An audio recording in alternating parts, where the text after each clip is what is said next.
पूरा वो गिरा दिया, पूरा मारा उसके पहले।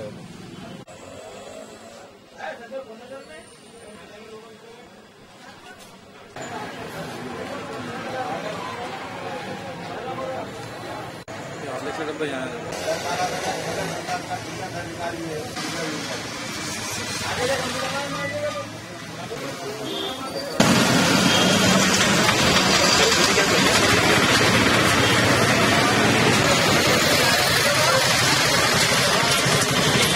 मेरा नाम है मोहम्मद अब्दुल मतीन है। यहाँ दुकान में चोरी हुई मेरी, मैं पुलिस कंप्लेंट करा। पुलिस में जाके सुबह रात में 11 बजे दुकान बंद करा। सुबह 7 बजे दुकान खोला तो मैं कुफल उठा हुआ था।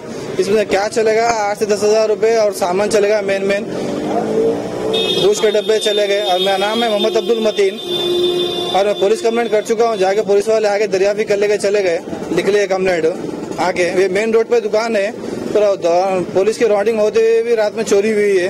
पब्लिक की पूरी चहल पहल होती है यहाँ पे।